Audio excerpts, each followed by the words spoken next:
ugaas Axmed Scholarship waa deeq waxbarasho oo ay fududeeyeen jaaliyada Minnesota ee dalka Mareykanka ee degmadan ka soo jeeda waxaana ugaas Axmed Scholarship uu fursad siiyaa 9 arday oo kamid ah dadka magaalada Galdogob wax ka barta 9 arday ayaa wax ka barta dugsiyada sare ee Aynu Shamsi iyo dugsiga sare ee Galdogob primary and secondary. بسم الله الرحمن الرحيم الحمد لله رب العالمين ثم الصلاة والسلام على من لا نبي بعده أنا مقعيق وحوي عبد الرحمن محمد أحمد waxaan dhigtaa iskoolka Aynu Shamsi sanad dugsiyeedkii sanadkan waxa ahay fasalka form 3 ee dugsiga sare haddaan ka hadlo barnaamijkan ugaas Axmed Scholarship oo aan kamid ahay ardayda sanadkan nasiibka u heshay inay ku guuleystaan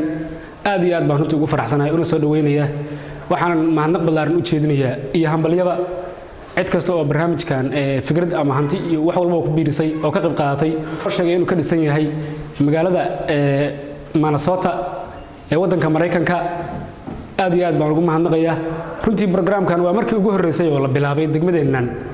inta ogaantayda aad iyo aad baan ugu hambalyeynaa kooxdaasi oo uga mahadnaqaynaa runtii kow horta markii ugu horeysay Ilaahay baa ii fududeeyay taas Rabbi subhanahu wa ta'ala baa ii fududeeyay marka labaad waalidiintayda iyo macallimiintayda baa ku xiga marka saddexaad waa adigu dadaal aan dadaalay baa keenay oo saas inaan kasbado oo halka aan gaaro gaarsiiyay iyo wax kasta oo mataqaana ii fududeeyay ayaguna insha Allah ta'ala waxaan rajaynayaa heer kasta oo waxbarasho oo la gaaro inaan ka gaaro haba ugu sarreeyay sida la sheegay PhD iyo wixii ka sarreeyo هكذا رجالي إن شاء الله تعالى. بسم الله مقعي وجامع عبد العزيز محمود دكتور إسكولك Aynu Shamsi gaarahaan fasalka afraad ee dugsiga sare aad iyo aad si fiican baan u arkaa waana fursad aad iyo aad qaali ah oo dhiirigelin ardada u ah waxaan aad iyo aad ugu mahadcelinayaa jaaliyada reer Galdogob ee magaalada Minnesota oo barnaamijkan ay gacansiiyay aad iyo aad baan ugu aragnaa aad iyo aad baan ugu faraxsanahay inaan ka faa'iideysan barnaamijkan magacaygu waa Axmed Cabdiwali Maxamuud Xaaji fasalkan ka socdo waa fasalka form 1 ee dugsiga sare barnaamijkan deeqda waxbarashada ah ee ugaas Axmed la magac baxay aad iyo aad baan ugu faraxsanahay maadaama uu ii fududeeyay inaan waxbarashadeeda aad u sii wato maxaa yeelay badanaa dadku ma helaan qaarkood deeqahan oo kale aad baan ugu hambalyeynaa dadka ka soo shaqeeyay insha Allah wuxuu Alle qadaray qorshaysan balse aad iyo aad baan ugu hanweynahay inaan waxbarashada heerka ugu sareysa ee laga gaaro aan ka gaaro waxaan nahay mustaqbalka dalka fasalka 8aad ee dugsiga dhexe ayaan kaalinta ugu horeysa ka galay waxaan dhigan jiray iskoolka Aynu Shamsi kadib waxaan ku guuleystay inaan deeqdan aan ku guuleysto oo aad liiga soo heshay ardadii badnayd ee kaalmaha gashay hore ka gashay ardooyinka kale ee iskoolaadka dhigta oo waxbarashadooda aad ugu dhiirin waxaan ugu bahalkeenayaa ula talinayaa inay waxbarashadooda u dadaalaan juhdi ay waxay ka soo bixin karaan u bixiyaan aysan kaga gaabsan in ay kaliya ay buugta geeyaan iskoolka ay ka soo laabtaan inay aad waxbarashadooda ugu dhiiradaan inay yihiin mustaqbalka dalka bismillaah magacaygu waa Nasr bin Cali waxaan dhigtaa galaaska form 2 ee Aynu Shamsi secondary school barnaamijka ugaas Axmed Scholarship inaan ka qayb galo aad waa fiican tahay si fiican baa warka alla ka soo waxa macallimiinaya aadan ugaas iyo jaaliyada Minnesota taageero ku siisay barnaamijkan ka qayb galo waxaan ku kasbaday anigoo dhiganaya sanad dugsiyeedka 2004 ilaa 2015 form 1 waxaan galay kaalinta koowaad sidaas aan waxa ugu soo baxay inaan ka qayb galo deeqdan ugaas Axmed Scholarship waxaan kula talinayaa in waxbarashada ku dadaalaan ayagoo tacliintooda kor u qaadaya si ay deeqdan kale u helaan waxaan ku soo kordhin lahaa inay sidaan si ka badan yeelaan oo ardayda ku gashay kaliya aysan ku ekaan arday ilaa 3 gashay ku ekaadaan halkani waa Galdogob School waa dugsiga ay wax ka bartaan 5 arday oo kamid ah ardayda ka faa'iideysanaya deeqda waxbarasho ee ugaas Axmed qaybtaasi waa qaybta dugsiga sare qaybtaana waa qaybta hoose dhexe ee iskoolka waxaan goordhow la kulmayaa maamulka iskoolka iyo waliba 5 kamid ah ardayda ka faa'iideysata deeqda waxbarasho ee ugaas Axmed magacaygu waa Cabdiwali Cabdi Maxamed Jaamac Cabdiwali Cabdi Maxamed Jaamac galaaskataha form 2B form 2B soo waragtaa inaad si bilaash ah oo aan wax fiil weydiinin inaad ku dhigatid dugsiga sare ee magaalada Galdogob waxaan arkaa arrin fiican oo dadka maxaa nagu deeqeen waxaan ugu mahadnaqayaa maxaa deeqda waxbarasho ay siiyeen waxaan ugu mahadcelinayaa jaaliyadda Minnesota taasoo maxaa nagu deeqday deeqdan waxbarasho waa mahadsantahay maxaa kula talinaysaa dadka barnaamijkani uu ka yimid waxaan uga talin lahaa in ayaguna maxaa dad waxaa jira waxbarashada ku fiican laakiin aan iska bixin karin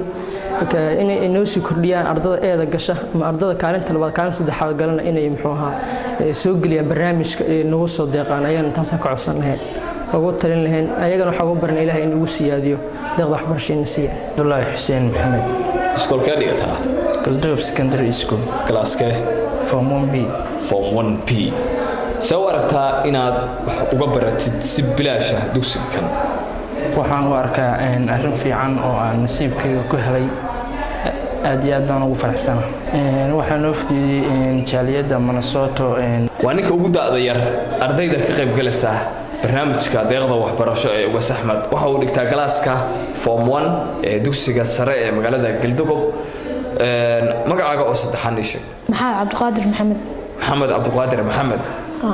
محمد عبد القادر محمد برنامجك aad ka qayb galaysid magaciisa ii sheeg sida uu aragtaysa ii sheeg waxaan u arkaa arrin fiican waa gartay maxaa ku kasbatay inaad ka qayb gashid waxaan ku kasbaday dadaalka soo dadaali jirtay maxaa sameyn jirtay casharada waa diyaarin jiray waa gartay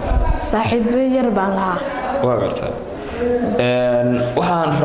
rabaa inaan ku weydiiyo deeqda waxbarasho oo Ugaas Axmed yaad uga mahadcelin waxaan uga mahadcelinayaa jaaliyadda Minnesota hay Cabdiraxmaan Cabdullaahi Khaliif waa mid ka mid ah ardayda dugsigan wax ka barata haddana fursad u helay inuu ka qayb galo Ugaas Axmed scholarship galaaska taha Form 3 haye Ugaas Axmed scholarship inaad ka qayb gashid soo aragtaa waa arkaa arrin fiican sheeg markoowaad marka labaadna waxa arkaa arrin isha horumar oo ay deegaanka Galdogob iyo soolkeena aad baan u soo dhaweynaa waa gartay yaad uga mahadcelinaysaa barnaamijka kan markoowaad waxa uga mahadcelinayaa isha Ilaahay subhanahu wa ta'ala oo inta noo suuray marka labaad waxa uga mahadcelinayaa isha jaaliyadda ku dhaqan Minnesota oo arrintan soo abaabushay talo ku siinayaa isha in waxa jira arday badan oo iskoolka kaalinta ay ka gasha oo fasalkii 10 ama 15 meelahaas ay ka keenta in 10kaas ama 15kaas ay gurtigood si anaga loo abaalmariyo ayaga loo abaalmariyo Ubax Faarax Axmed fasalkeeta Form 4 dugsiga sare ee Galdogob dugsiga sare ee Galdogob Ugaas Axmed scholarship inaad ka qayb gashid soo aragtaa waxaan u arkaa si arrin fiican baa u arkaa magacaygu waa Ibrahim Xasan Ismaan oo ah maamulaha dugsiga sare ee Ayn Shams Secondary School haddii aan u dhaadhaco barnaamijkan nooga yimid walaalkeen aadan Ugaas Axmed iyo jaaliyadda reer Minnesota ee deegaanka reer Galdogob waa barnaamij aad qiimo weyn ugu leh inta taariikhda la ogsoon yahay waa barnaamijkii ugu horeeyay oo scholarship oo dugsiyada ka dhisan degmada Galdogob ka dhaca waxaan oran karaa barnaamijkani si wanaagsan ayaa loo soo abaabulay si wanaagsan buuna hadda ku socdaa waxaa loogu talagalay sanad buu ahaa sanadkii barkiis hadda waa tagay intiisa ugu badnayd ka iskuul ahaan Ayn Shams Secondary School wuxuu ku lahaa 4 arday runtii waa 4 arday ugu sarreysay markaasi 4 galaas ee dugsiga sare ardayga Form 1 ka ahaa fasalka koowaad ee dugsiga sare iyo kii Form 2 ga ee fasalka labaad ee dugsiga sare iyo kii Form 3 ga iyo markaa kii Form 4 u baasay si wanaagsan buu nooga saaciday dhanka dadaalka ardayda farxadda ka muuqata maamulaha dugsiga sare iyo dugsiga hoose dhexe iyo sare ee Galdogob waxaad warbixin naga siisaa barnaamijka Ugaas Axmed scholarship siday uga qayb galeen ardayda degmada Galdogob بسم الله الرحمن الرحيم الحمد لله رب العالمين ثم الصلاة والسلام على نبينا محمد وعلى آله وصحبه وسلم أجمعين هذا يوم سنتهي مستر جاني runtii barnaamijkaasi wuxuu ahaa barnaamij aad noogu weyn markii aadan ugaas uu iskoolka ka sheegay daabuurka ardadu tartan bay galeen laakiin nasiib wanaag waxaan oran karaa ardada boqolkiiba 30 barnaamijkaas inuu ku guuleystaan ayay qarka u istaagtay tirada oo yar darteed ayaa wax ku guuleystay 4 qof kaliya iyo arday nooga yimi fasalka 8aad ee Shaafici barnaamijkaas wuxuu noqday barnaamij aad loogu najaxay ardad badan oo baahi u qabayna way ka faa'iideysteen waxaan rabaa inaan u mahadceliyo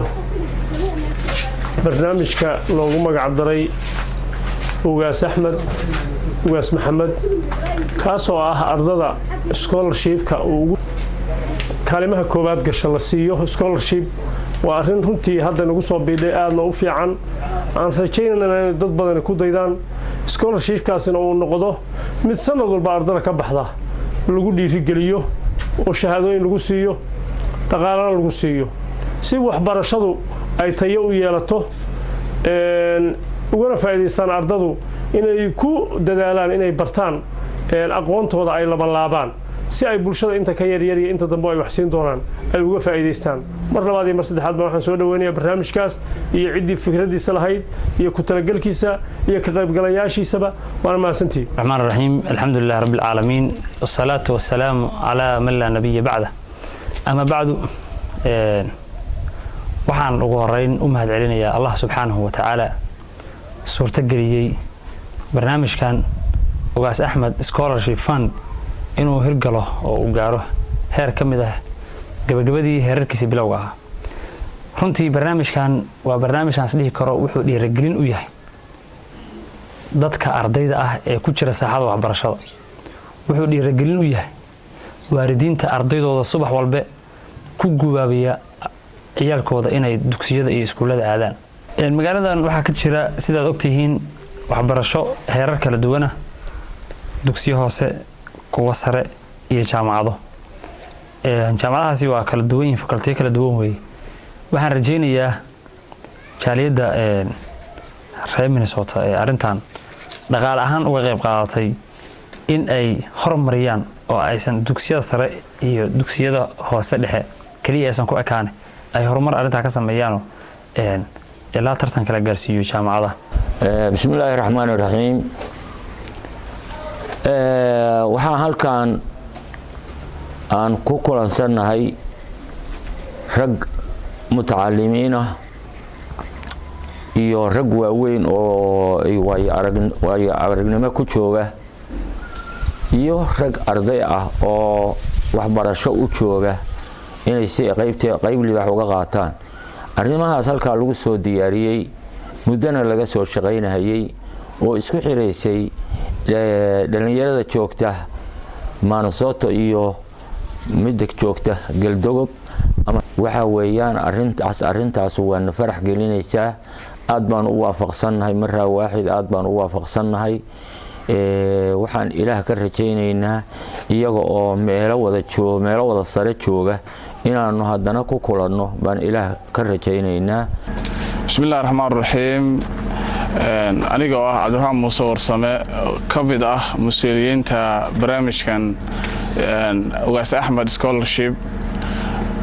maadaama maanta aan rabo inaan ka sheekeeyo barnaamijkan wuxuu yahay iyo wax sida uu ku yimid iyo siyaabaha loo hindisay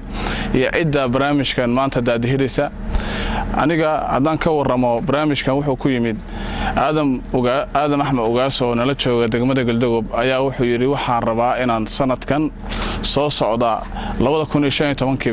waxaan rabaa buu yiri inaan degmada Galdogob ka hirgeliyo dhalinyarada sanadkan ka baasaysa iskuulada fasalada form 1 iyo form 2 iyo form 3 kuwaas u baasaya waxaan rabaa dhalinyarada gasha kaalimaha koobaad inaan siiyo barnaamij scholarship barnaamijkii wuxuu noo soo gudbiyay aniga iyo Jibriil Xaashi arintii waxay nala muuqatay inay tahay arin aad u wanaagsan oo aan aad iyo aad aan u jeclaysanay inay ka hirgasho degmada Galdogob aadan ilaahay khayr ha siiye arintii way hirgashay degmadiina waxaana helay 9 qof 4 qof waxa Aynu Shamsi Ayna Shamsi Secondary School baa helay 4 qofna waxaa helay Galdogo Primary Secondary School baa helay 1 qofna waxaa helay Imaam Shaafici arintan oo aad iyo aad degmada Galdogo looga xayseedayo oo ay tahayna barnaamij scholarship-kana uu yahay aan scholarship hal shakhsi kaliya waxa weeye mas'uuliyadiisa haya aysan ahayn ay tahay shakhsiyaad hal arin ay u taal degmada cida Soomaaliyeed ay u taal ka qayb qaadan karta inay ka qayb qaataan barnaamijkan waxa markaa maanta ku dhiirigelinaya dhalinyarada degmada Galdogo sida ragga waxbarashada ku jira inay barnaamijkan sida ay uga qayb qaadan lahaayeen iyo sida ay uga mid noqon lahaayeen 9 arday ama 20 arday ama 30 arday oo soo socota sanadkan soo socota helaysa barnaamijkan sida ay uga qayb qaadan lahaayeen waa inay ku dadaalaan waxbarashadoodii waa inay wataan aad baan ugu faraxsanahay waana waxaan dadku wada haysan ilaahay subxaanahu wa ta'aala baan uga xamdinayaa marka labaadna kooxdii isku hawshay programkan baan uga mahadcelinayaa Ugaas Axmed Scholarship waxaan kaloo ku darsan lahaa kooxdaasi waxaan ka codsanayaa ama aan ka rajaynayaa inay programkan hadda ay wadaan halka ay ka sii wadaan runtii programkan waa program ardayda dhiirigelinaya kor u qaadaya macnaheedu hamiga waxbarasho ee ardada waa mid guud ahaan horumarinta waxbarashadana qayb weyn ka ciyaaraya runtii waana markii ugu horreysay degmadana laga bilaabo aad iyo aad baan kooxda uga habaleynaa waxaan ka codsanayaa inay halka ka sii wadaan sina ballaariyaan oo hadda maanta meesha fasalkii laga bixiyo hal qof oo kale halkii fasalka qof ugu sareeya laga bixiyo in la gaarsiiyo ilaa 3 qof ugu sareysa iyo wixii ka sii badan aad iyo aad baan taa uga rajaynayaa waan u hambaleynayaa waxaan ku soo gabagabeyn lahaa murtida uu naga tagay awaankeenna caanka ah sariihan kana ahaa Carays Ciise Kaarsho oo oranaysa hawl kabadaalooyinow hogadii baa lagu jiraa cidii wali waa hayaan halka ka sii wada